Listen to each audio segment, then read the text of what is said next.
Hello, everybody out there in internet land. We are back after a 4-week sojourn. We are back with Pick Six with David Bearman here at DolphinsTalk.com, sponsored by BetUS. I'm Josh Katzker.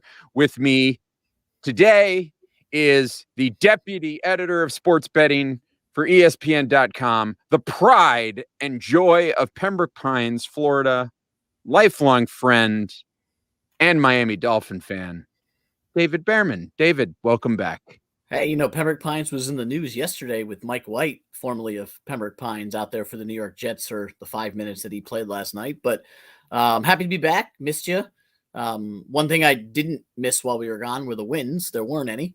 Yeah. But 4 weeks, 4 losses, 4 brutal losses. But hey, maybe right now, the only one they won was after we did a show. So they've never won one when we didn't do a show. That's right. So this is it. We're going to get off the schneid this week. Dolphins hosting the Houston Texans this week. And, with all the talk of conversations between the Dolphins and Houston Texans, these teams are, I imagine, fairly familiar with one another. Maybe not in the football sense, but certainly in the transactionary sense. In that, Laramie Tunsil deal is we're still working on our end of it, although we've made a mess of it mostly so far. But hey, we got Jalen Waddle out of it. So, that's a perk, right? Yeah, so far, I'd like to see them give Jalen the ball a little bit deeper than, 29 yards on 12 targets. But, it's weird because I said something this morning. I was at my kid's bus stop and I was wearing the shirt and made a comment about the Dolphins. And I said, hey, at least we're playing one of the few teams in the NFL that are potentially worse. And she said that her husband used Siri the other day, or Alexa, one of the two. And it was, who's the worst team in the NFL? And Alexa came back with the Miami Dolphins. So that's what type of season it's been. And you're going to lace them up and say the two of the worst teams in football play this week. But let's go, baby. A pair of 1-7 teams live on Fox. Surprised they didn't flex this one into a Sunday nighter. So, okay. Yeah, if it was possible for them to flex something into like an obscure time, like bury it at 2:00 in the afternoon on a Saturday up against big time college football, that would have been the move for this. We've actually had a couple of good Thursday night games this year, but this would have been a perfect former Thursday night game. So it really is. The AFC South is always good for a Thursday night game. As we saw last night, as the Indianapolis Colts were just in a laugher with the Jets, although they played prevent defense long enough that the Jets almost snuck back into that game. Yeah, and if you had I think I tweeted this out last night, if you had the 100-1 shot that Joe Buck at any point in his career would make a gambling reference, he did. He actually did last night when the Jets got close in the red zone with a couple of minutes left in the game. He made the comment that even though the game seemed over, it wasn't for some interested parties. That's as far as Joe's going to go. Yeah.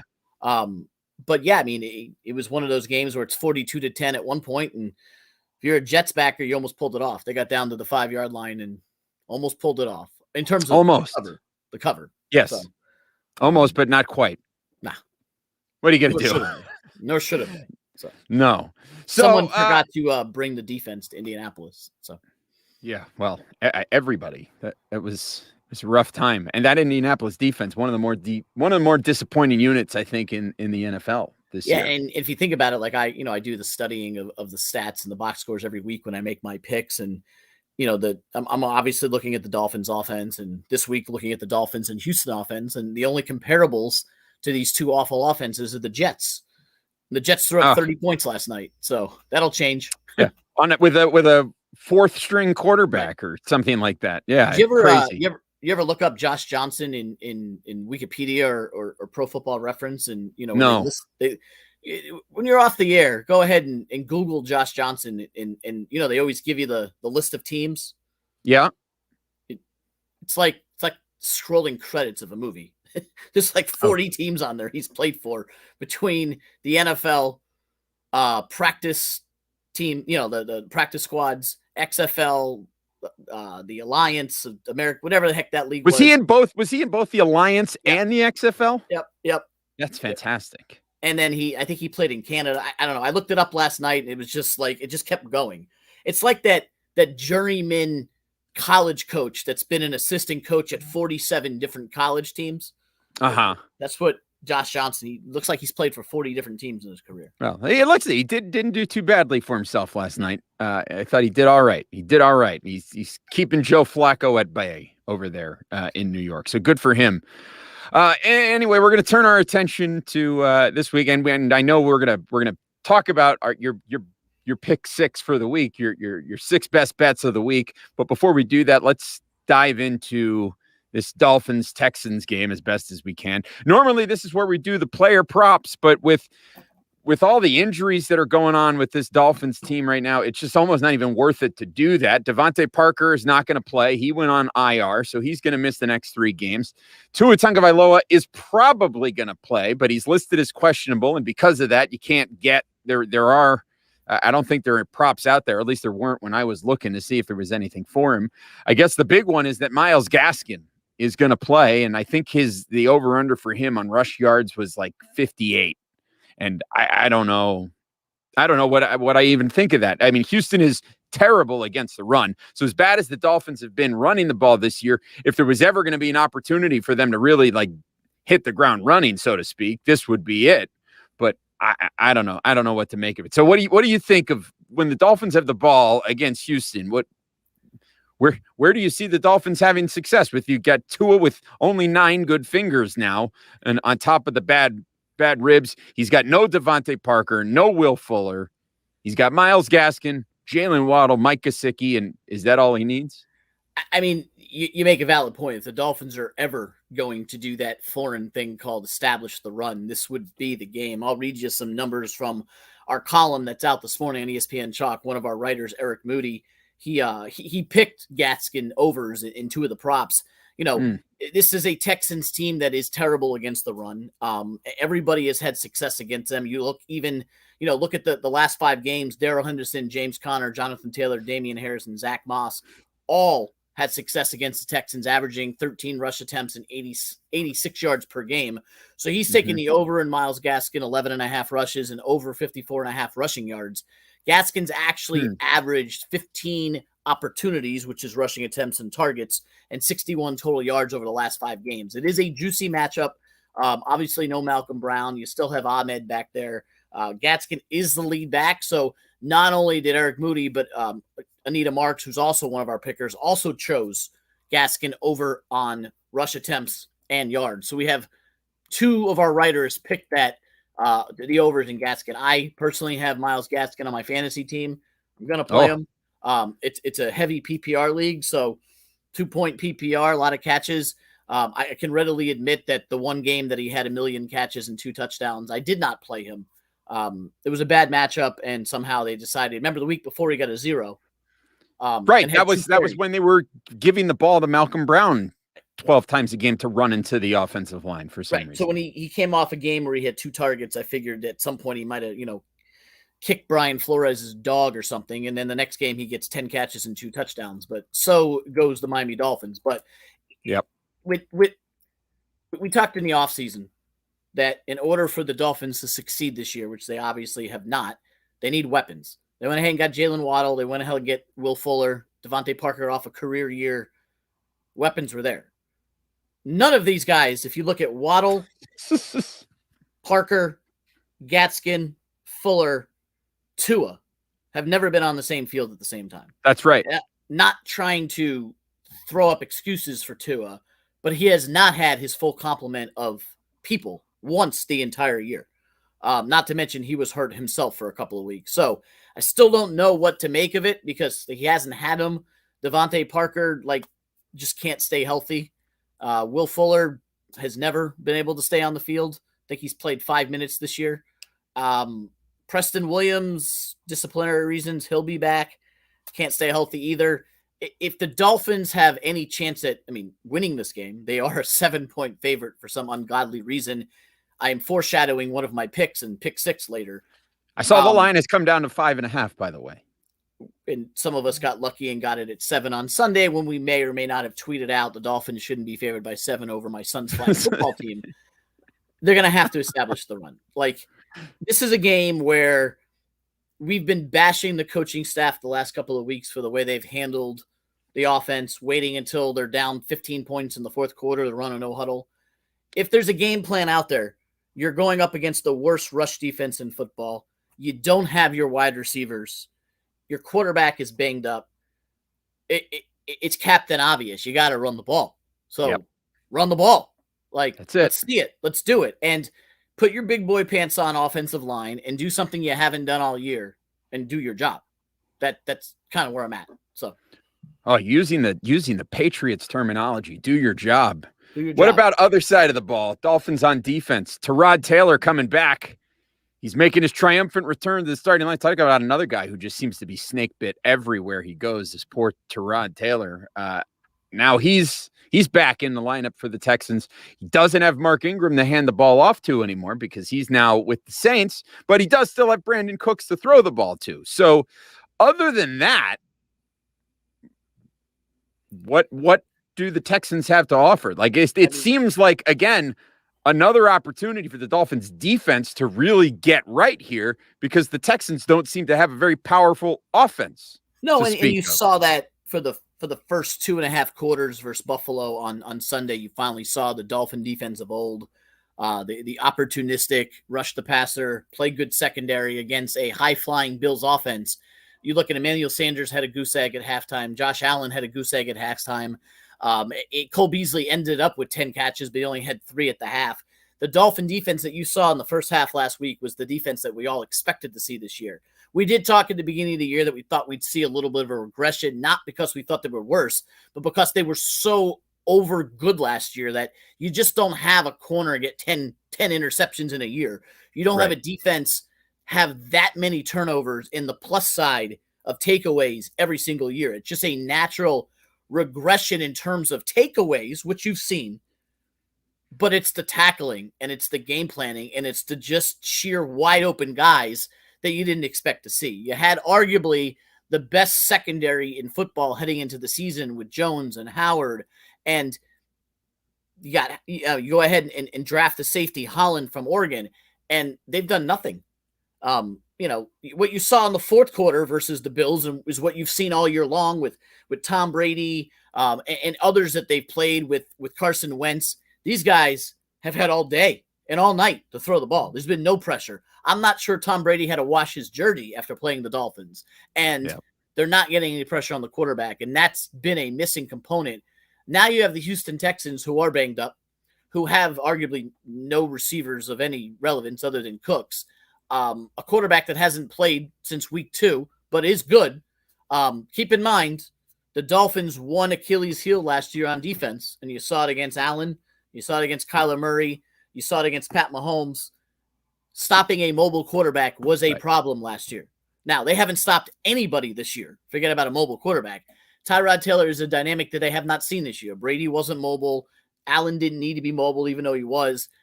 I have concerns about their ability to stop Allen moving because, quite frankly, that's the only offense that Houston's going to have. So they got to keep Tyrod in the pocket. If they do, here's a guy who hasn't played in 2 months. We'll see what happens. But this is one of those games where get out the antacid, maybe have something else going on in the background because it's not going to be pretty. It's not going to be fun. But it is, if you look at the schedule, one of the few times that you actually can think the Dolphins can win. I say that full well knowing that they've lost to the Falcons and the Jags since we last chatted. So, I don't know. Obviously, we entered the season with a optimism level of here. And as I've told my family, seeing me at 4:30 on Sunday has never been ideal the last couple of weeks. Yeah, it's been a rough go of it. And and I'm at a place where I've kind of accepted it at this point, but I mean, even still, I'm just in a sour mood every Sunday, Well, the one good news, it went off the cliff fast too. Yeah. Oh yeah. I mean, as soon as we lost that game to Jacksonville, it was kind of like, all right. It's hopeless. Yeah, because you went into the Jacksonville game, sure, you were 1-4. but you were getting your quarterback back, and you were playing Jacksonville, Atlanta, Buffalo, and then Houston. You got the Jets 2 times coming up. You got the Giants coming up. You got the banged up Panthers coming up. You're like, all right, well, we made the playoffs before when we started 1-4. You got a better team, and you got a soft schedule. And you just there's not many teams that are going to lose to Jacksonville and Atlanta and live to talk about it. So yeah, and now we're gonna try not to do that with Houston. So we'll see. I made a prediction on this game on the Same Old Dolphins show this week, which, by the way, subscribe to the Dolphins Talk YouTube channel so that you're notified every time we go live. You never miss an episode of any of the shows that we have over there at dolphinstalk.com. And last night on the Same Old Dolphins show, I made my prediction for this game, and it was a victory for the Dolphins. And it was, it's a fairly sizable victory for the Dolphins, 17-3. Not an exciting game, though. So we'll see. We'll see what happens. If you had said 2-0, I would have believed you.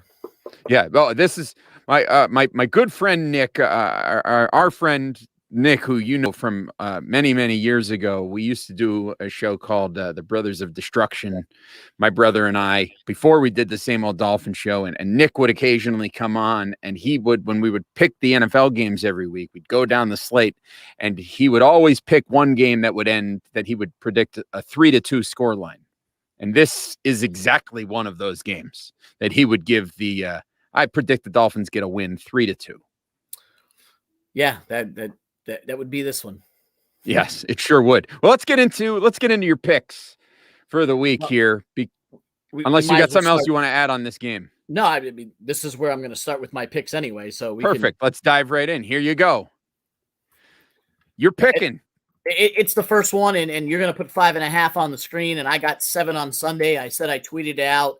The Dolphins shouldn't be a 7-point favorite over anybody at all. I grabbed it at 7. Obviously, the Tyrod Taylor news has moved the line 6.5 to 5.5. The Dolphins are a team averaging 17 points per game, which is 28th in the NFL. They're no higher than 30th in any relevant offensive category: yards per game, yards per play, pass, rush, etc. They're just not a good offensive team. And now you're missing Devontae Parker. You're missing Will Fuller. Tua's banged up. After covering 2 of their first 3 games, obviously beating the Patriots outright and then covering against the Raiders in miracle fashion, they failed to cover in each of the last 5 games. So if you've bet the Dolphins, you've lost. Their cover margin of minus 7.6 points per game is the worst in the National Football League. Not exactly a team that you can see winning by a touchdown unless you believe Josh's 17-3 mantra. The Dolphins hold them to 3 points. They will cover the spread. I just don't see them. This defense has not shown me they're capable of doing that. On the flip side, there's not many teams worse than the Dolphins offensively, but this is one of them. The Houston Texans, averaging under 15 points per game and a measly 281 yards per game. Somehow, though, they've managed to cover 4 of the 8 games. Last week was one of those down 1-0 and score the last couple of points to cover. Tyrod's back, different team with Tyrod. For those that don't know or haven't followed me on Twitter, Tyrod Taylor has covered in each of the last 8 games he has started for whatever team he has played for. So there's that. Plus 225 money line could be in store there. And you know what? We've talked about the offensive line before. ESPN has a pass block win rate metric, which measures how effective the offensive line is or isn't, how long you hold your blocks. Josh, I'm going to give you 2 guesses who the teams that rank 31st and 32nd are in the league in offensive line play. Okay, hold on. Wait, is it the Dolphins and the Texans? Bingo and bingo. So man, add it all up. You got 2 teams that are combining for 32 points per game right now. Now, the defenses suck too. Let's call it what it is. These defenses aren't any good, but at the end of the day, bad offense is going to trump bad defense. So I'm not expecting them to come anywhere close to the 46 points. The Tyrod factor gives me a little bit of pause, but more so on the total than it does on the plus 5.5, 6 or 7. I honestly think, and I don't want to go to sleep saying this tonight, but I think the Houston Texans win this game because they have right now they have nothing to play for. The Dolphins are still in one of those we think we're good but we're not mode. Will the Dolphins eke it out? They are at home, which has absolutely meant nothing this year. The Dolphins haven't won a home game, but that the ship that the Dolphins on is more than taking on water. It is sinking completely. The end is near for this administration, whether we like it or not. They've not done well with the last couple of drafts, with all the draft picks they've had. It doesn't seem like everybody's on the same page. I'm just not laying a touchdown, and I'm going to take the under 46. I can see your 17-3.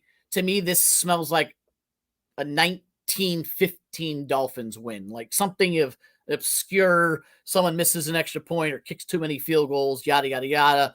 Maybe a stupid turnover, or a safety decides this one. But this has like 19-17 written all over it. And maybe the Dolphins finally come out on top of a close win after losing the Atlanta game and the Jacksonville game in that fashion.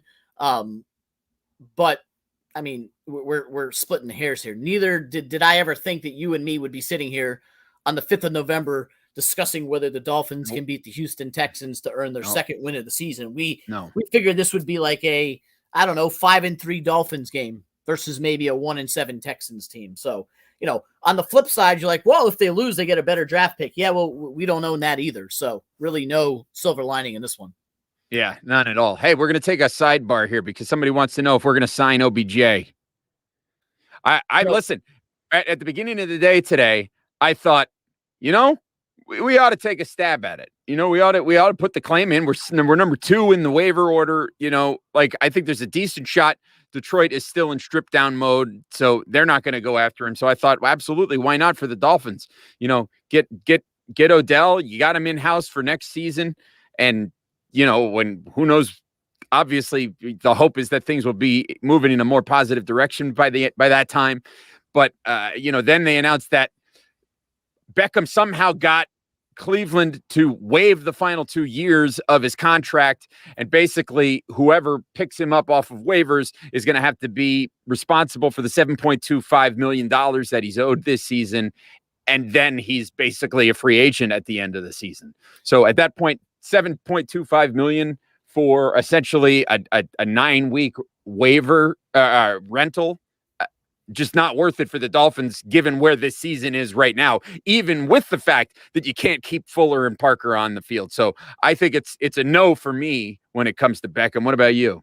I don't see the point. And I'm not trying to be a Debbie Downer. Like, my wife buys things all the time that they don't need. So like, it wouldn't be the first person to ever go out there and buy something they don't need. But I would ask you is, what would be the point? You're 1-7. You're not making the playoffs. Right. Call it what it is. You win out, you might not make the playoffs. And they're not going to do that. And yes, you need a wide receiver because you have bad wide receivers who are missing time right now. Why go get a guy who is past his prime? Let's call it what it is. The guy has had 40 catches over the last 13 games over 2 seasons. I mean, that's what he is. Right now, he has averaged 3 catches and 41 yards a game over the last 2 seasons.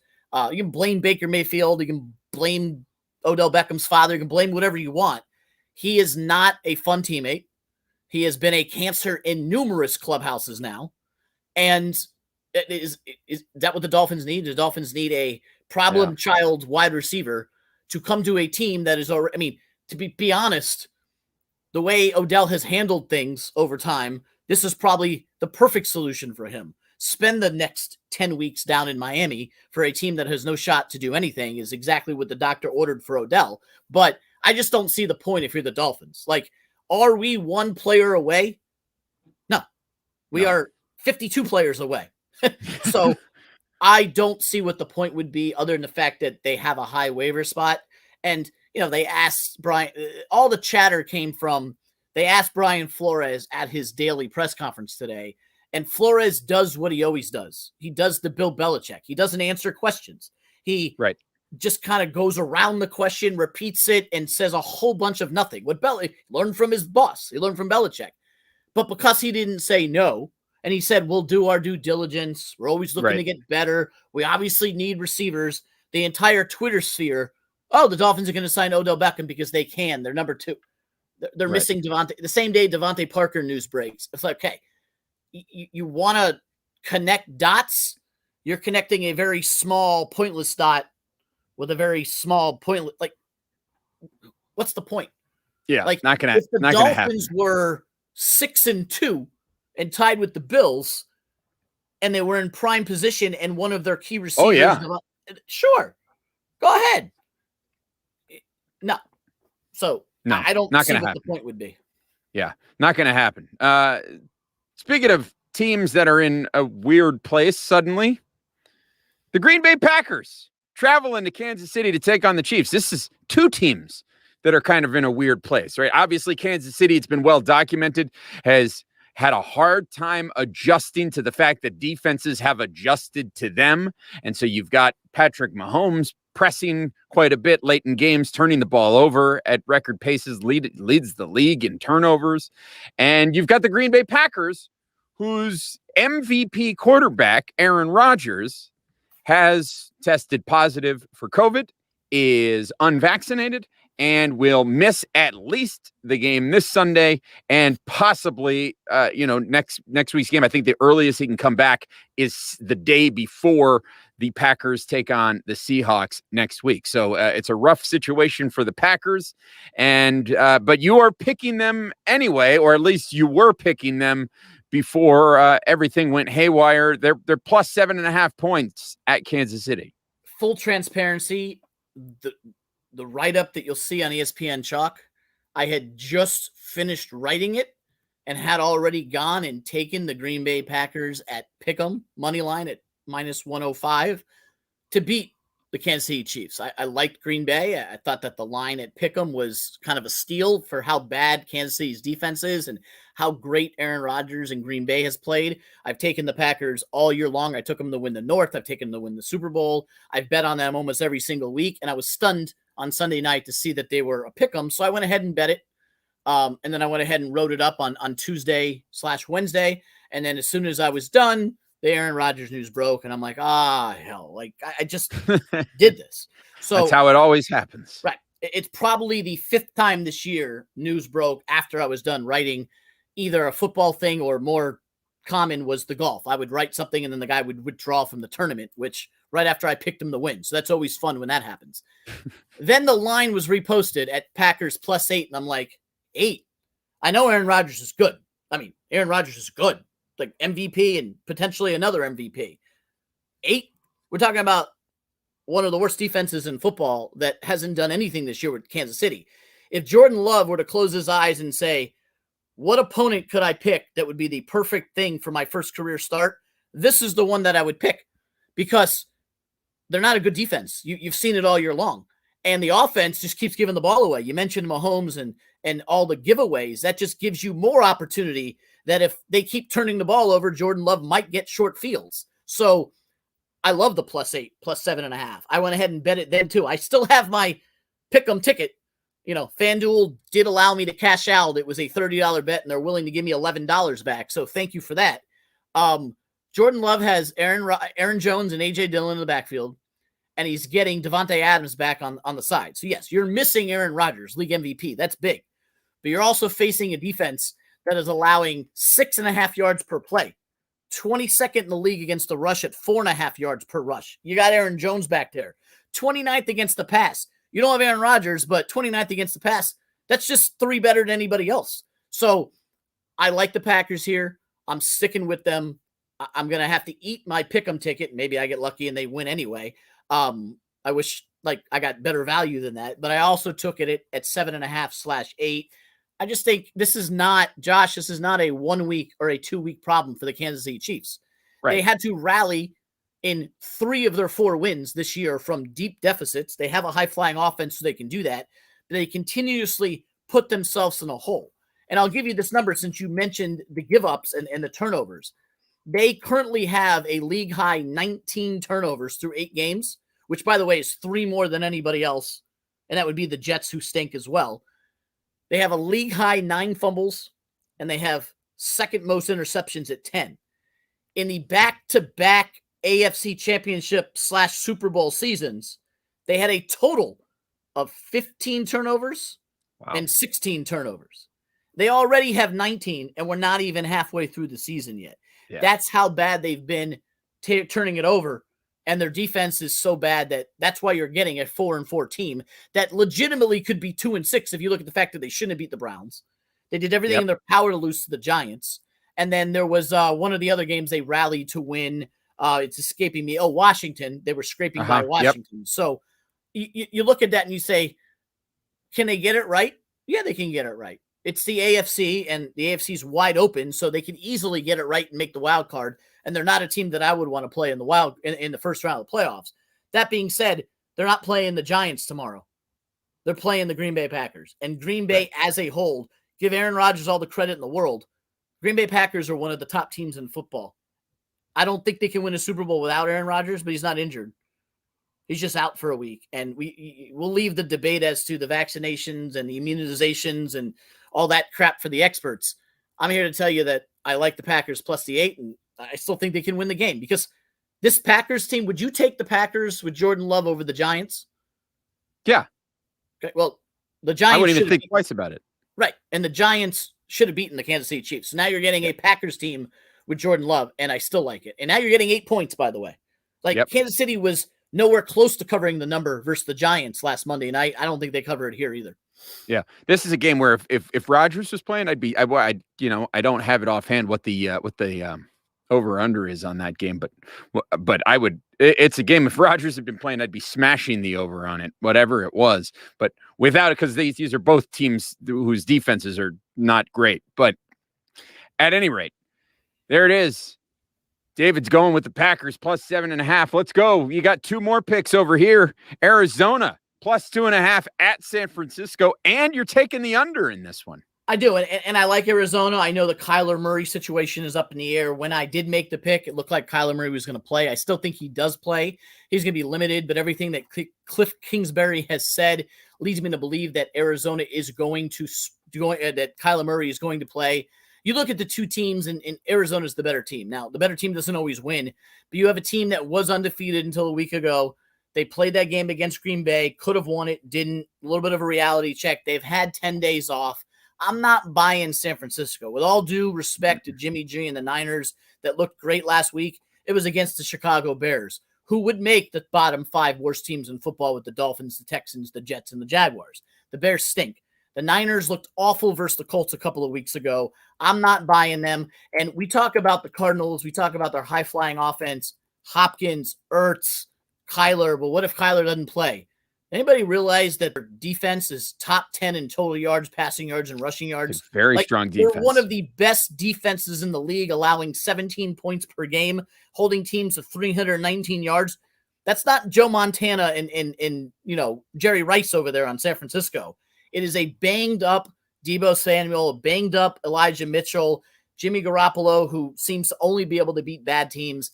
I really like Arizona. I'm a little scared with Kyler being banged up. He may not be able to move, which is part of Arizona's offense. But I believe in the Cardinals. You've seen me pick them time and time again. I have them to win the West.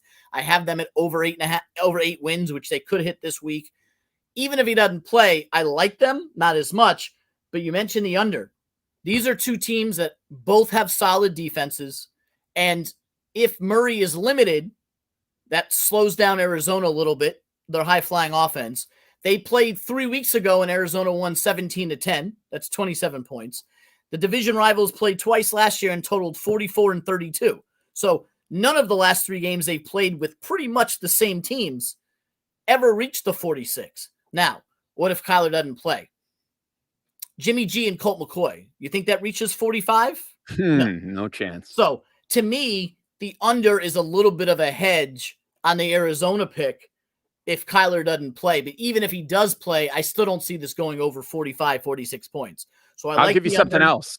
I'll give you something else. Another, I'm sorry, David. I something else that I think you got to consider. Hopkins isn't right now. Correct. AJ Brown is on the COVID. AJ Green rather is on the COVID list, and so I mean, this is a team whose weapons are greatly compromised. As high flying as the Cardinals can be at times, they're very banged up.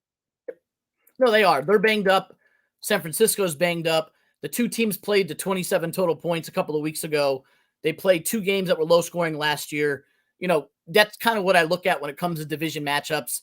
These two teams are very familiar with each other. I like betting unders in general when it comes to divisional games because divisional games tend to go under if you go look at the numbers, especially in the second matchup of the year. These two teams have played together. They know each other. They know what to expect. Add in the injuries, mostly on offense for both teams. Elijah Mitchell, Deebo Samuel. We don't know if George Kittle's back. Kyler's banged up. Hopkins is banged up. It just screams under to me. And then if you throw in Colt McCoy, if he plays, and my God, I'm going to love having 45 and under. Yeah, absolutely. I think Kittle is, the last I heard it, that he is expected to give it a go this week and be activated off of IR, which is exciting for me because I've got him on the fantasy team. But then again, I've got him sitting behind Dalton Schultz right now, who is, if Dak is going to be back, I feel good about Dalton Schultz. Anyway, everybody's excited about how good Jimmy G looked last week. Finally, they played the Bears. Yeah, you don't get to have that. Right. Look what Jimmy G did against the Colts. I know that there was a freaking typhoon out there, but Jimmy G is going up against a healthy Arizona defense minus JJ Watt.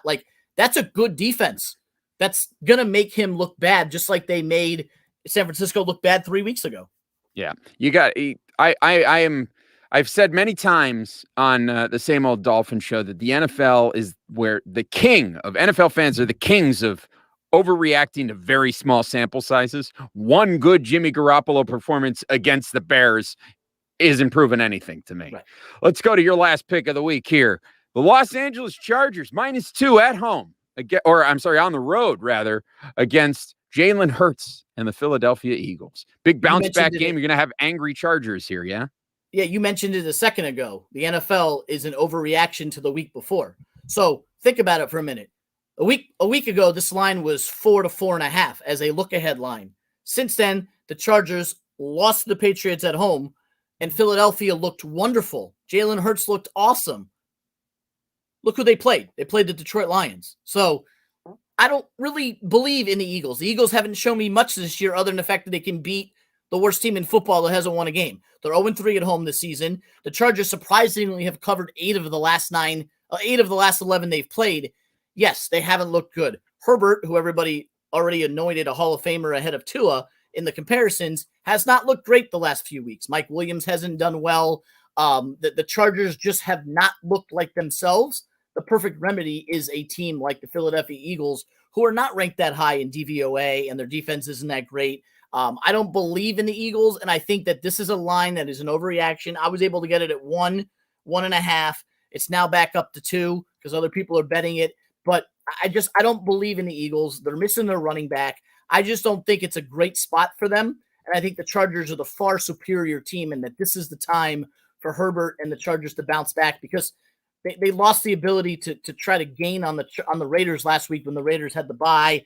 But they lost to a Bill Belichick team. Nothing embarrassing in that. That's a good team. So I think the Chargers rebound this one. It's not my favorite game on the board, which is why we've already talked about 5 other picks. But I do like the Chargers to win this one. There it is. So to review the picks for the week, you've got the Texans +5.5 and the under. You've got Green Bay +7.5 at Kansas City. You've got Arizona +2.5 at San Francisco and the under. And you are taking the Chargers -2 at Philadelphia. If you wanted any other likes or leans, the numbers aren't great. I think the Bills absolutely go out there and destroy Jacksonville. I'm not thrilled with laying 14.5, and a half bothers me. And of course, it's on the road, and it's one of those games the Bills could easily just forget about. They're going to win that game. And I lean Baltimore over Minnesota. I don't think the Vikings are any good. I just don't like laying the 6. If you can tease that one down, I would tease the Ravens down as I would the Rams on Sunday night. But again, that started out at 6.5. It went through the key number of 7 to 7.5 because of the Henry news. Not really in the business of laying 7.5 there, but I do like the Rams if you want to tease them down a bit. So there it is. There are the thoughts from David Bearman. We invite you, of course, to always bet responsibly. And, be smart about what you're doing. If you feel like you've got a problem, reach out, find some help, but enjoy yourself this weekend. Hey, it's good to be back in the saddle with you again here. It's been after a few weeks off, few weeks away, whether it's life getting in the way, me being sick and losing my voice completely, or whatever it is. We're back. We got you back here. We're back in the saddle, and hopefully no more misses here for the Dolphins as we go forward. Next week, if we do this Friday night, Sherry and Sandy will be in town visiting. Maybe we got to get them on the show. We got to get Papa Bear come on and see Josh Katzker.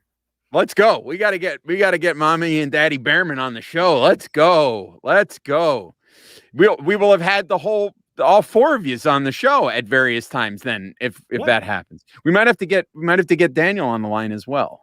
Maybe we'll do a quick couple of minutes with everybody on. Maybe we'll do that. And everybody will be so excited. It'll be so we have the whole Bearman family on the line. Oh, what a time. What a time. Fantastic. Well, everybody, thank you as always for joining us and enjoying Pick Six with David Bearman here on the Dolphins Talk YouTube channel. Again, if you haven't done so already, please subscribe to the channel. We're very close to hitting that 2,000 subscriber mark, so we hope that you'll help put us over the top there. Also, a big shout out to everybody watching on the I Am a Miami Dolphins Facebook page. Hello, everybody. Please go over to YouTube and hit subscribe. Turn on notifications so you never miss a live broadcast from the channel. And make sure that you are visiting DolphinsTalk.com each and every day for all of the latest Miami Dolphins news and information. Don't forget, you can also go to betus.com and place your bets. If you use the sign-up code DolphinsTalk, you will get a 125% sign-up bonus. And visit our friends over at manscaped.com. Use the promo code DolphinsTalk. You'll save 20% off your order. You'll get free shipping. And you got to use it. You got to use that discount. Take advantage of the new 2-in-1 shampoo and conditioner and the body wash, which they sent me. This is good stuff. It's good stuff. You got to take advantage of it. And then they got all the trimming and the shaving gimmicks as well. So head over there, manscaped.com. Get your 20% discount when you use the promo code Dolphins Talk. And hey, have a good weekend. Happy betting. I hope everything goes your way, unless you pick against the Dolphins, in which case, sorry. Got to hope you lose. Sorry, David. Anyway, we'll see you guys next week. Take care, everybody. Bye-bye.